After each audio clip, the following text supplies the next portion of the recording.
Hello everyone and welcome to a brief video on The Sims Bustin' Out, another console-exclusive Sims game with its own story mode. We're not playing as Jard this time, we're going to be playing as anyone but Jard. It's not important who, just not Jard. So the character creation system in this one is a bit more limited. You don't have a lot of options to choose from at the start, and your Sim's face is going to look pretty similar no matter— you know what? The basic stats are fine. We are going to make some effort to make this guy look presentable though, because otherwise what's the point? He is a Sim. We gotta customize him at least a little bit.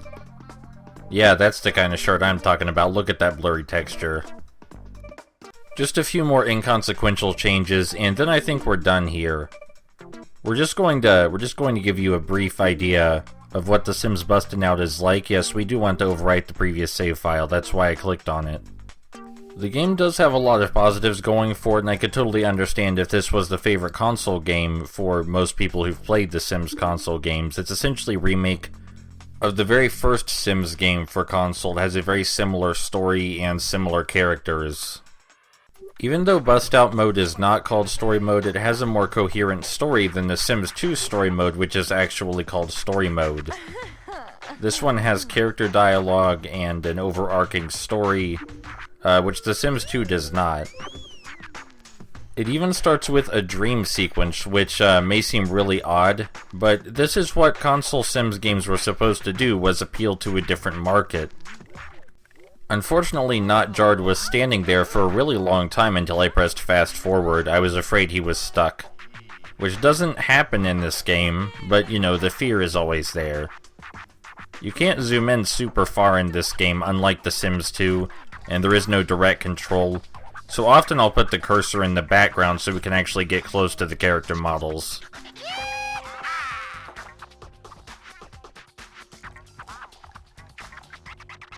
Whenever you accomplish something really noteworthy, you get a close-up of your Sim reacting to it, which is pretty cute. And then our mom appears in our dream to yell at us, which is how I imagine most of Not Jard's dreams end. Even after she starts yelling, we do have to wait for Not Jard to wake up, which can take a significant period of time. As I was saying, the story in Sims Bustin' Out a lot more coherent. As it is, this fellow named Malcolm Landgrab is taking back all these items that he lent to the Sims in this town. He's meant to be the bad guy, and I'm not sure why. He's taking back items that he actually owns and just lent to them, and they refuse to pay him back. So he's not really doing anything wrong. But the idea in this game is to get 10 straight promotions and kick Malcolm out of his mansion and take it for ourselves, as Malcolm implied when he told us to get a career. As with The Sims 2, there are many different locations we can visit, each with their own goals, but we're going to spend most of this game, well, we would be spending most of this game just getting promotions because we need 10 of them to reach the end, and most of the other goals are optional. This first location, appropriately named Mom's House, is just for us to get used to fulfilling our needs. We have to use the bathroom, eat food, and fulfill our fun meter, and then we can leave after we get a job. We can perform these tasks in any order, but our mom always tells us which ones she thinks we should do first. I always use the bathroom first anyway, but next we're going to be defiant and dance instead of eat food. She actually makes the food for us, so trying to make it for yourself just kinda seems really stupid. Like in The Sims 2, turning on the radio can produce Simlish pop music, but it isn't turned to pop right now. As soon as Mom makes the food, Not Jard will immediately try to run over to it, but no, he's not allowed to do that. We're not done dancing yet. He can stop dancing when we fulfill our fun need. Unlike The Sims 2, dancing is not broken, sadly. Everything in Bustin' Out is way more balanced, and I do mean sadly. Because the broken nature of The Sims 2 is part of why I enjoy it so much. After we grab the plate, Notjard will immediately set about eating it. He does have to walk all the way around the table for some stupid reason, and he does that every time. But this is the last goal we need to fulfill before we can grab a job and leave, and there is Simlish hop music playing on the radio right now. It would be a little bit inappropriate to end the video just after leaving Mom's house, so we're going to complete a few goals at the next location too. Now, our mom says varying things, and I can't decide what actions influence this, if any actions influence them.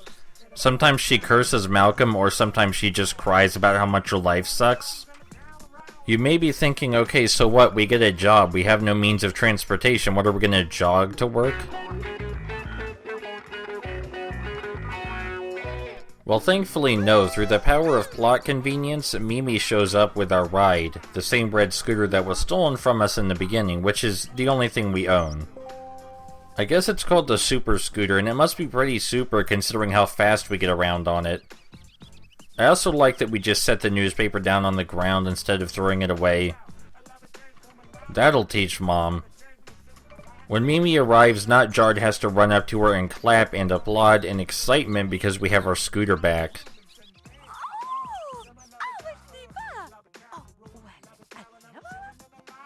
Apparently she stole it back from Malcolm, and I have to wonder how she did that considering he stole it with a ray gun. Maybe that comes up in the story later. Anyway, now we can grab the scooter and move to our first and last real location. Mom tells us to come back and visit, but there's no reason to do that because we already completed all the goals here, so she's out of luck.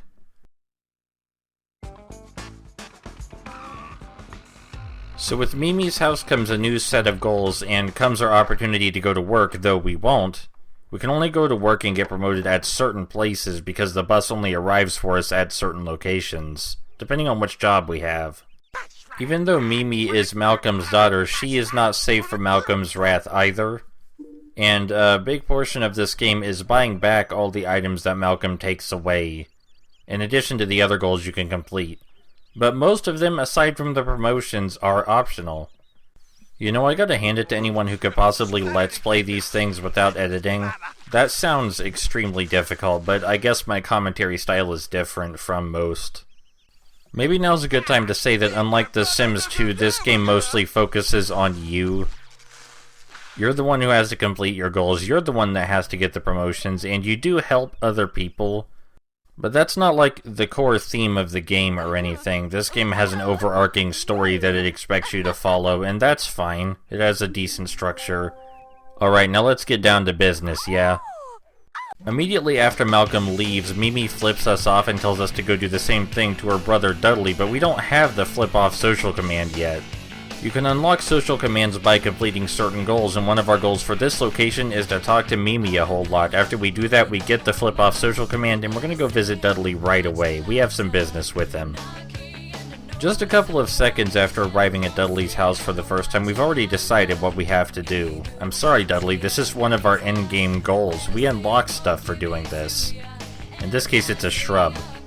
It's a shrub that looks like a skull, though. That's pretty sweet. Look at that. Back at Mimi's house, one of our goals is to invite Mom over to show her our new house. I mean, it's technically Mimi's house, but whatever. We can also talk to her on the phone, but that doesn't accomplish the goal. The funny thing is, we only have to invite her over, we don't have to greet her or let her into the house. And our last non-job related goal, at least I think so, is to fix the espresso machine. The non-job related goals don't take very long to complete, at least not nearly as long as getting promotions.